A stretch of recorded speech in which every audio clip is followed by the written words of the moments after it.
Hi guys, happy Witchy Wednesday. So, alright, we're going to continue with part 3 of lesson 10, and it's going to be more outer alchemy, inner alchemy, from Modern Magic 2nd edition, 11 Lessons in the High Magical Arts by Donald Michael Craig. So, and yes, so part 3, it's very hard to talk about these topics. It's very, very hard to talk about these kinds of topics on here without it becoming, like flagged or whatever they, for whatever. And I know that, you know, the whole spiel of this is only for educational purposes does not work on YouTube, so whatever, we'll just go on. It's gotta be over with sooner than later, so yeah.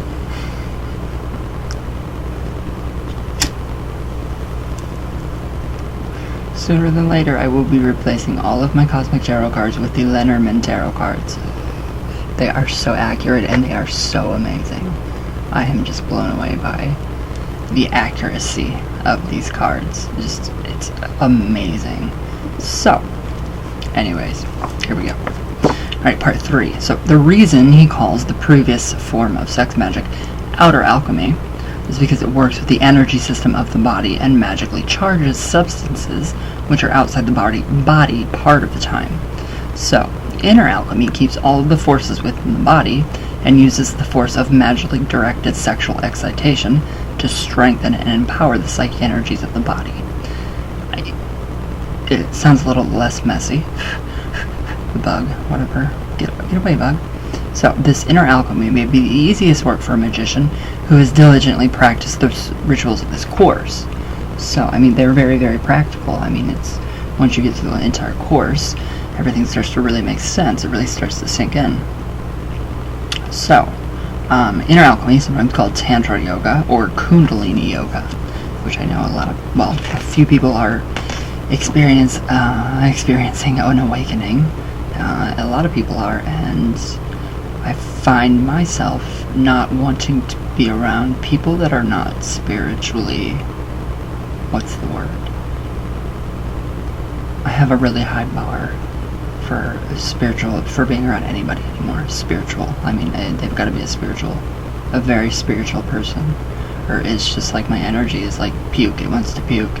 My aura is throwing up. Has anybody ever had their aura throw up? Mine did.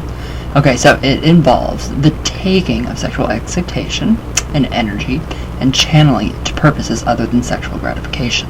So, when you are quite sexually aroused and stimulated, send the energy up from the groin toward the head. Wait, this head, the one with, yeah, this one.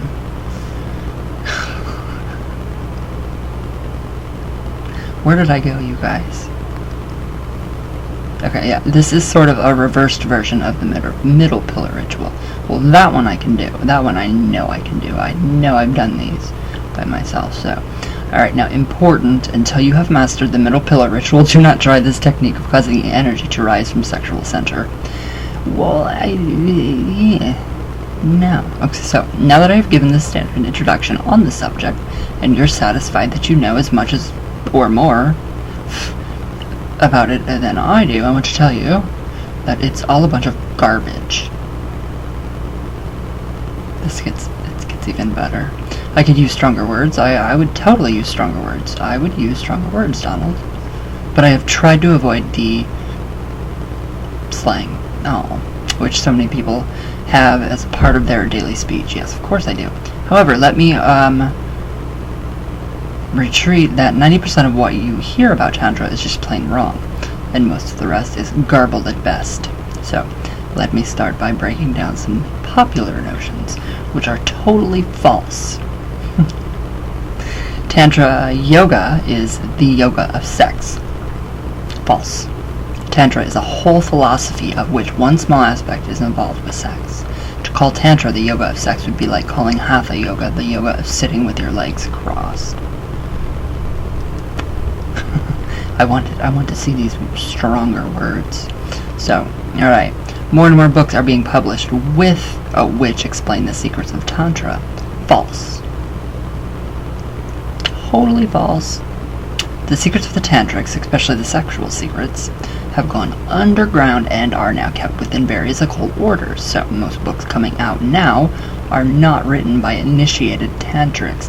They are either compilations, cut and paste jobs of earlier works, or the author's errors and fantasies. So remember, many of the early tantric texts, which are written in code, a twilight language similar to the alchemical code described earlier in this lesson. If you don't know the code, you can only guess the true meaning of the words. So, yeah, I like this. Alright, so Kundalini Yoga is the ancient technique of causing the energy to rise up the spine until you achieve enlightenment. False. First, Kundalini Yoga is a new term invented by Westerners. So the ancient term was Layona, pronounced Layoga, yoga, and was the first described over 1,000 years ago. So the Tantric who described it also explained that it was only symbolic and not to be taken as reality. Furthermore, do you know anyone who has achieved enlightenment as a result of Kundalini Yoga? In your readings, do the authors tell of anyone who has achieved enlightenment as a result of Kundalini Yoga? Or do they merely tell what is supposed to happen? Have the authors of those books experienced it themselves? The answer to all of these questions is no. I like this guy a lot. So the Kundalini serpent is coiled 3.5 times at the base of the spine. False. All forms of yoga to be valid are true sciences. If proven false, they are discarded. However, have you ever seen a snake coiled up in the entrails of a human body? No. Of course you did not. It's not there. Again, the serpent is symbolic, not actual. Alright, so we have that down. I really hope people don't really take this literal. I hope they take it on a symbolic level.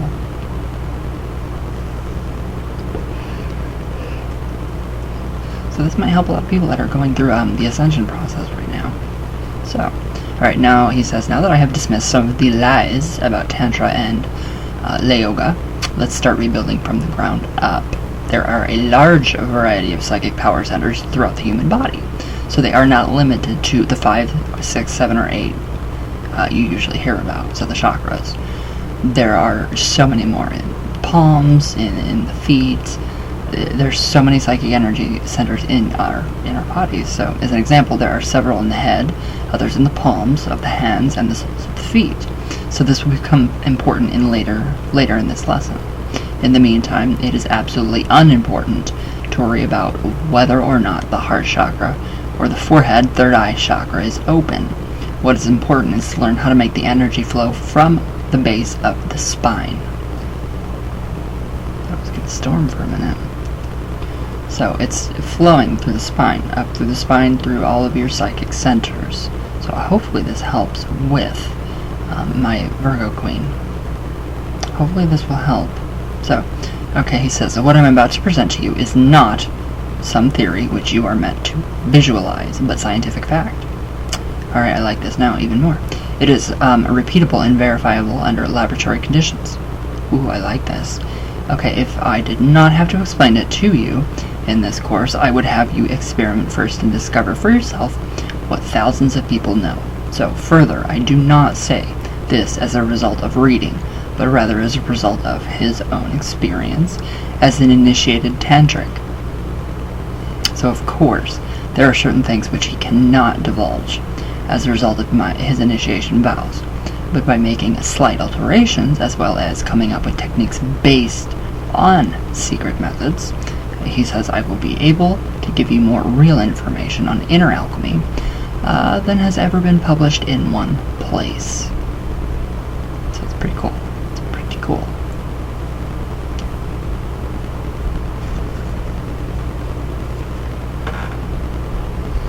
Drink. Wow. It's very hot. Very stuffy. So, okay, so in order to learn about the energy, you must first learn about the breath. So, according to the ancient tantric manuscript, which may be the oldest writings in India, a breath lasts about 4 seconds. So, this means that in a day you breathe about 21,600 times. Of course, when you're sleeping or resting, you breathe a lot slower, and when exerting yourself, you breathe faster. Therefore, this number cannot be taken as a real or even average figure. Rather, it is symbolic. So, and since these ancient tantrics thought enough about the breath to figure out how many times we supposedly breathe in a day, it is logical to assume that the breath was very important to them. The breath, right? The word rides on the breath of manifestation. Going back to Eliphas Levi, the doctrine and ritual of high magic. So, and in fact, it is. So, the oldest and original mantra, the repetitive chant is not that of OM, but it is the sound of the breath.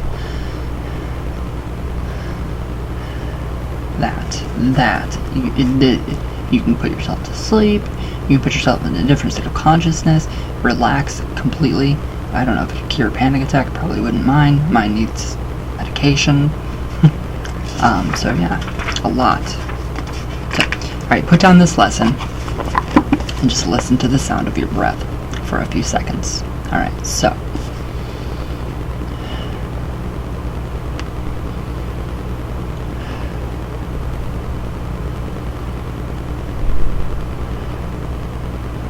Start to calm down.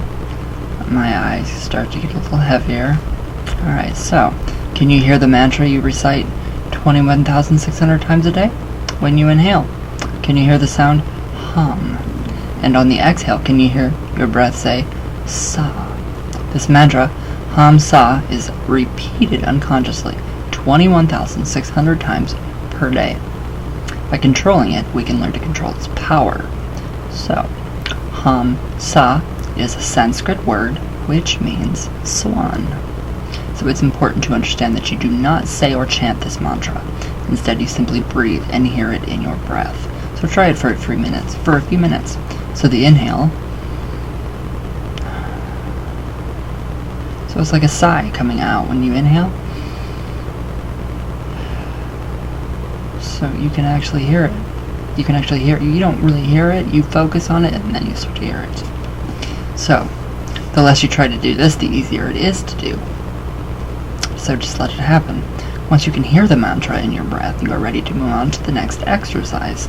So Kriya is a Sanskrit term which means actions. Action. So by doing the following exercise, you will experience the action of a psychosexual energy or Kundalini force. So begin by doing the relaxation ritual. Once your body is deeply relaxed, begin a slow breathing and listen for the swan. So as soon as you hear it on the inhale hum part of the mantra, visualize your breath traveling up your nose through the top of your head, just inside the skull and down your spine to the lowest tip of the coccyx. So hold your breath for as long as it is comfortable and then exhale. As you exhale, visualize the breath and energy going back up your spine, around the top of your head, just inside the skull, and out the nose. As it goes, hear the sa part of the mantra. Practice this for 10 to 20 minutes. Then return to your normal breathing pattern. So, pretty good. Once you can do this comfortably, instead of holding your breath on the inhalation, just pause for a second. Then use your stomach to help give you several short exhalations. That's very easy too. So this is accomplished by repeatedly jerking in the stomach muscles, so you're tensing them up, and you should hear your mantra saying sa sa sa sa sa sa sa sa sa, etc. Keep up your visualizations as above and continue until you need to inhale. Repeat the process for up to 20 minutes. It's very easy. So the first time I did this exercise, I had phenomenal results. After about 5 minutes, my body started to jerk about for no apparent reason. It was as if I suddenly got the chills or the heebie-jeebies, in a small part of my body, and that part had to shiver or jerk about. So each little shiver and shake is called a Kriya, and is the most common part of the process. So then the Kriyas suddenly stopped, and he says my body seemed to change. It felt as if my body was taking the shape of a long tube, and the sides of my head began to spread out. My body began to sway, and my head turned jerkily and irregularly from side to side. So at first, he says, I got the feeling that I was doing this to see all sides as a form of protection. But then I realized that what had happened was that, he says, I had followed the Kundalini serpent, the true Kundalini serpent, to become one with me. My body had spiritually assumed the shape of a serpent, and my head had opened into a serpent's hood. I was that snake.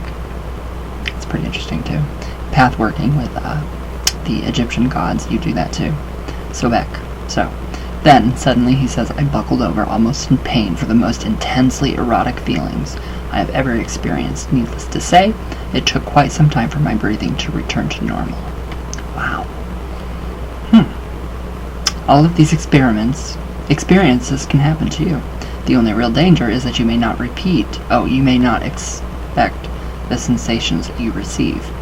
Normally, a teacher would not tell you what could happen and would allow you to experience it and then rescue you from these unknown experiences. So, he says, since I cannot be with you, I am telling you what you may feel and what type of experiences that you should expect.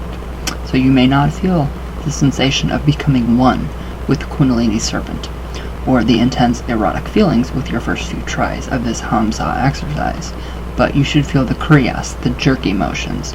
We all feel that when we've meditated before, right? That's that. So, if you do not experience them, reread the instructions for this exercise. Nothing is left out. So it's pretty interesting. The jerky movements. Like when you're meditating and, like, say, I don't know, your hand just starts to twitch. Those are those little jerky movements. They're fun. Well, I find them exciting. I don't know why. It's very different, though. It's a very different feeling.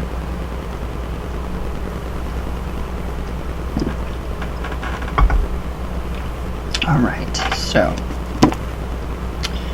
Alright, where did I go?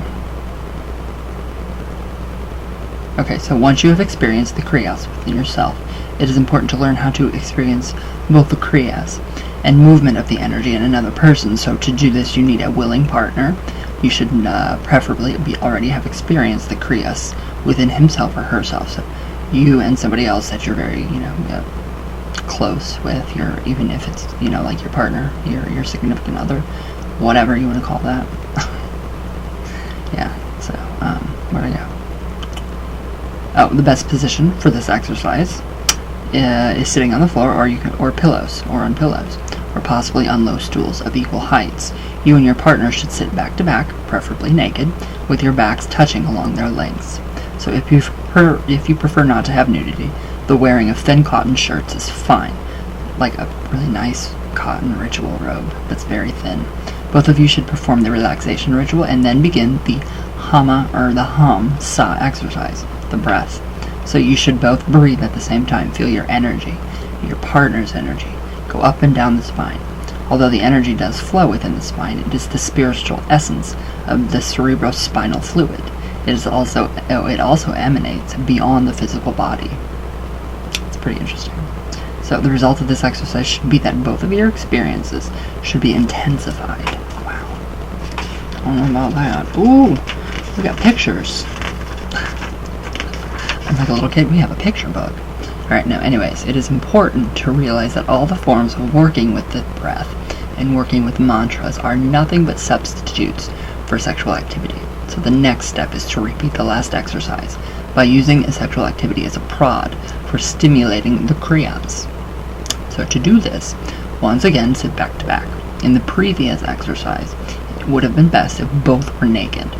In this exercise, it is a necessity. Here, the breath, actually no, it's not a necessity. If you don't want to do it, you don't want to, and you don't have to. Boom. Here, the breath no longer holds the same import as you move to tactile stimulation, leading to the Kriya sensations. After doing the relaxation ritual, both you and your partner should begin sexual self-stimulation. So, he says, I hesitate to use the term masturbate, as to many people this implies only penile or clitoral and vaginal stimulation. Rather, begin by caressing yourself. Feel your face, hair, ears. No. Touch your hands, arms, chest, and breasts, and whatever. Caress your feet, legs, ew, no, and thighs. No, they're too large. Mine are. Learn to sexually stimulate your entire body. However, do not touch your partner except with your back. No, I'm not touching nothing, especially not my feet. Hell no. So once you are both aroused, both of you should begin intense genital stimulation. This means not only stimulating the penis and the clitoris, but also, if you like it, your scrotum, perineum, and anus, or inner and outer libido, vagina, and G-spot. Perineum, and anus.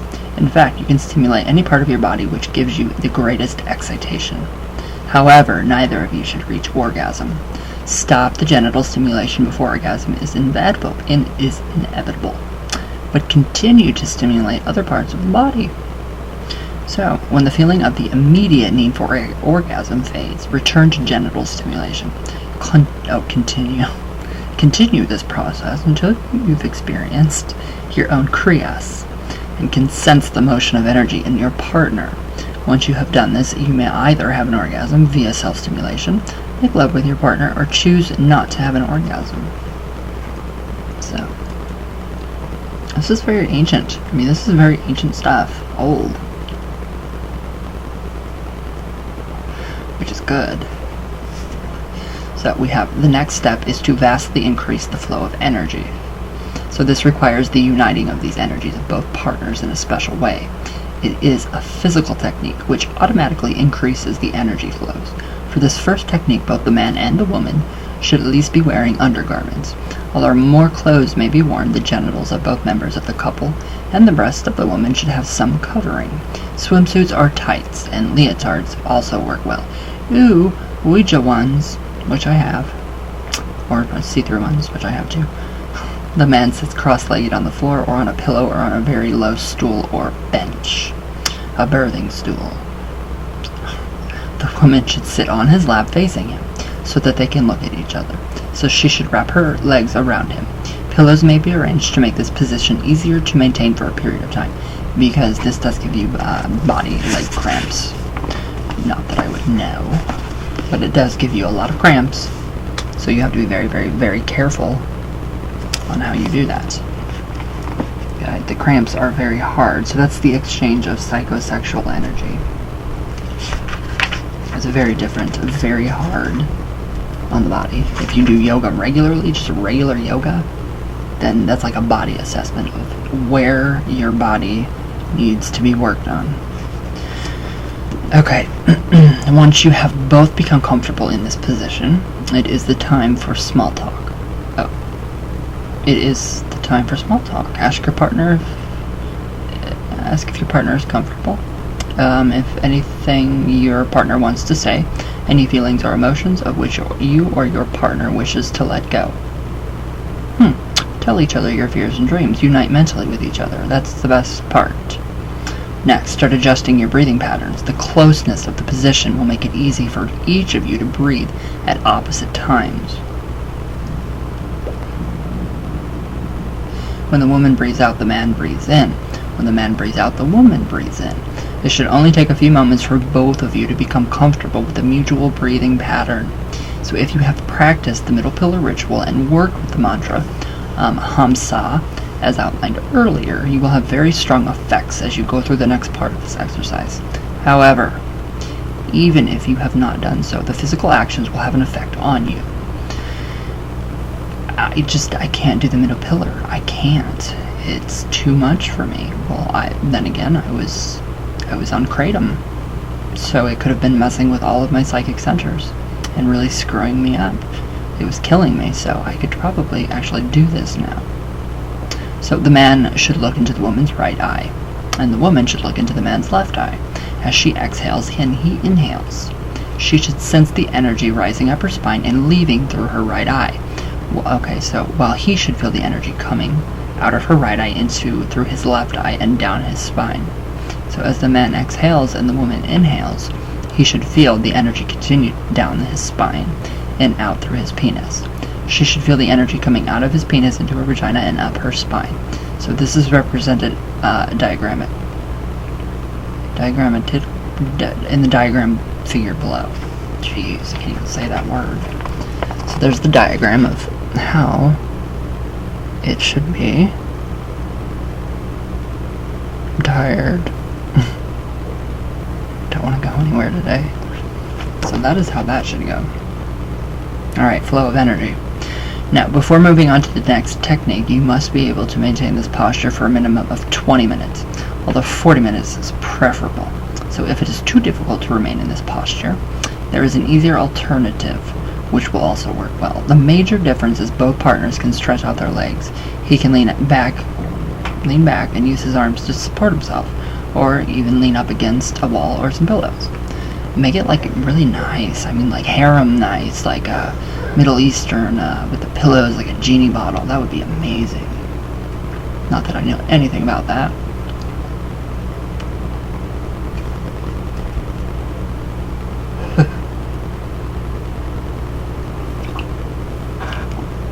Remember in the 70s when people used to have basements in like a secret room which was all carpeted, but it had like stones in it, but it was still carpeted, so it was like a rocky, kind of like mountains a little bit. Anyways. Alright, so she may choose to leave her legs out or wrap them around her partner below her. So feel the emotion of the energy and how it builds to a level even higher than you have achieved alone or back to back. As you practice, you may find yourself shaking from the kiras. This is a good sign. However, because of the closeness due to the linked breathing and the circulation of energy between both of you, intense sexual excitation and desire may occur. With this, too, is a good sign. Wait until you have finished this exercise, 20 to 40 minutes, before engaging in intercourse or other sexual activity. You may find it to be some of the most ecstatic lovemaking you've ever experienced. So the next step is to repeat the above exercise while unclothed. At this time, the penis should not be in the vagina, as this amount of Kriya increases with this test technique. You may be tempted to fiercely hug and caress one another. Resist this temptation. Keep clear and open eye contact with each other. You will quickly learn that the energy field is broken when eye contact is broken. The result is a loss of build-up energy, and it will take many minutes to rebuild the energy level that existed before the break in the eye contact. So, after you have practiced this technique without clothes to a point where you can maintain the eye and breath contact for a minimum of 20 minutes, you may add physical caresses. Since you do not want to break eye contact, this cannot include kissing and will be limited to the use of the hands. Pay special attention to the parts of the body that are not generally considered highly sensitive to touch. Caress the face and ears, don't block the eye contact. The arms, legs, chest, and stomach. The woman can reach under herself to caress his penis and scrotum, while he can caress her breasts, clitoris, and vagina. Although neither of you should have an orgasm, it will be a good sign if her lubricating fluids make both of your genitals quite wet. If either of you feels an approaching orgasm, you should tell your partner so that he or she will change the method of stimulation. Continue this practice until it can be done for a minimum of 20 minutes. So, although lasting 40 minutes would be better. Okay, so when the caressing is added to the amount of energy cycled between both of you, it should again increase. The Kriyas may be enough to shake you apart from one another. Wow. In which case you should start the exercise over. Once you have completed this exercise, intercourse or other sexual activities may take place. It's pretty interesting. It's very interesting. So, let's see, how far? Alright, we don't have much more to go, so. Alright, what time is it? Yeah, we're fine. So as you have read, and I hope you have experienced, the more intimate the contact, the greater the amount of psychosexual energy. So, the greater the amount of intimate contact, the more powerful are the Kriyas. Also, they are greater in number. So, the intensity of the energy increases. So if you have accomplished all of the above exercises to your satisfaction, you are ready to proceed to the next ritual. All that I have described in this section has only been preparation for what is about to happen. So this is adapted to Western tradition. So this is the tantric ritual of inner alchemy. So step 1, have your room dimly lit preferably with candles. Let there be many sticks of incense burning, primarily of sandalwood, patchouli, or musk. Ooh. Be sure to keep them lit. In the center should be your place of comfort, and with arm's reach of it should be some water, wine, meat, or dry cereal, fish or ginger, and sensual toys, such as feathers, gloves of fur, scented and or flavored oils, etc. Most definitely not to be included are vibrators, penis desensitizing creams or sprays, or anything that can inflict pain or punishment. Gentle background music is also appropriate. Once the room is set up, close the door as you leave the room until the next part of the ritual. Remember to make sure that the candles and incense cannot start a fire. Take the phone off the hook. Tell anyone not involved that you and your partner do not wish to be disturbed for the next few hours. Step 2.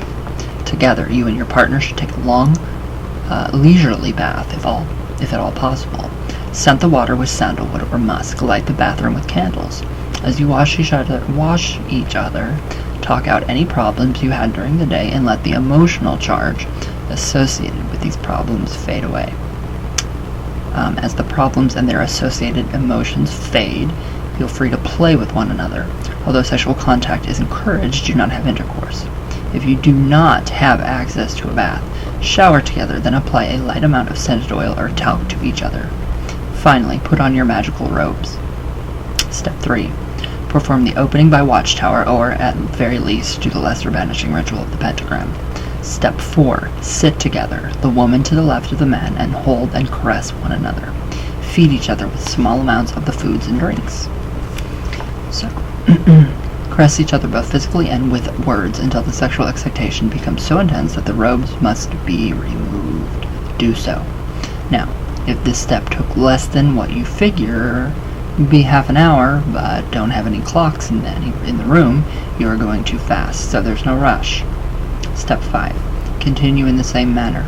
Use the toys you have brought. If either of you nears orgasm, slow it down. Step 6.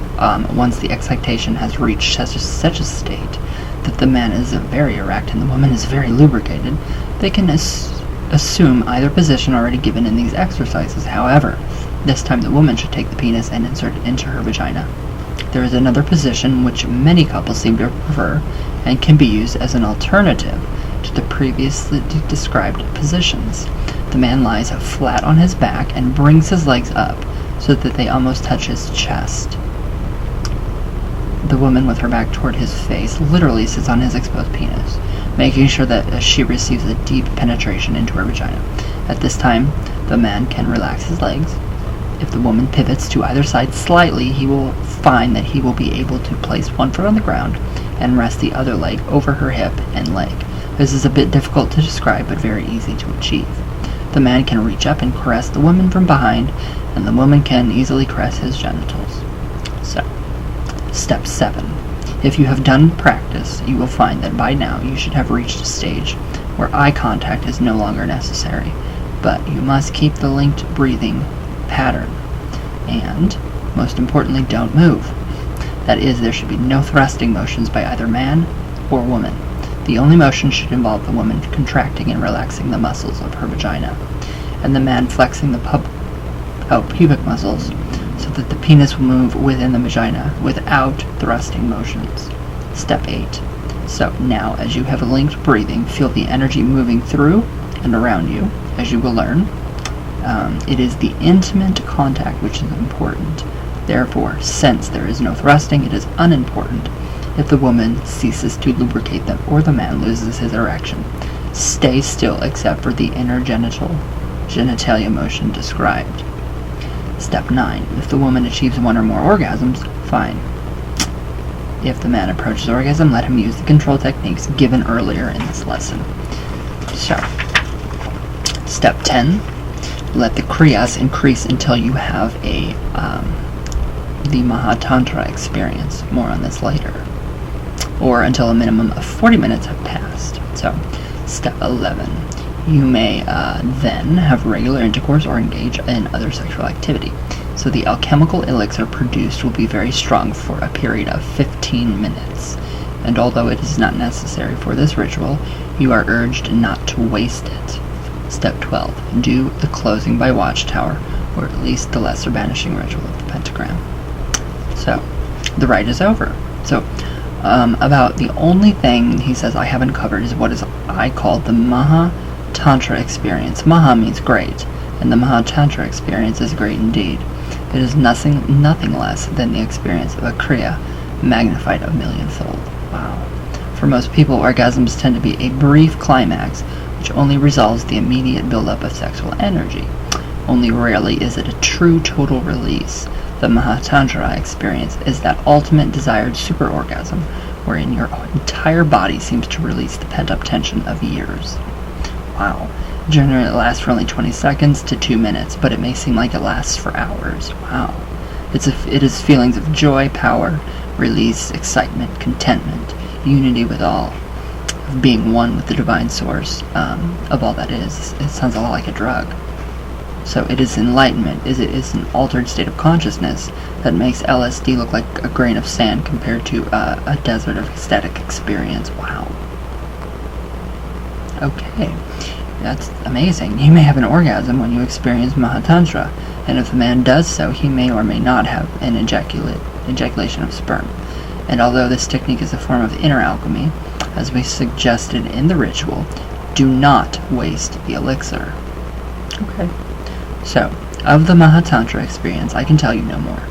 Not because of vows or anything like that, but just because there are no real words to describe intensely personal and subjective experiences.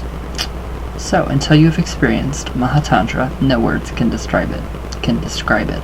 Once you have experienced Mahatantra, no words can express it. Alright, that was interesting. Let me know what you guys think about that, because that's pretty interesting. I mean, it's not a bad thing, I don't think. So it's just very interesting. So tomorrow, we'll go on to part 4. So, and this has to, a little more about Aleister Crowley and, all that good stuff. So, ouch. Alright guys, I hope you are enjoying this specific course. It's very interesting, and we just need that information. What is going on? Alright.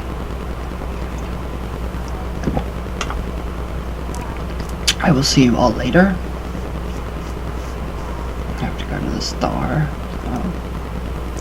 I love you all very much, and I had the best time yesterday in live chat with you guys, so it was very, very fun. So I had a really good time, and I really hope that everybody that got a reading yesterday, I really hope you took the advice, especially the younger one. So, alright guys, I love you all very much, with all my heart, all the way from Venus,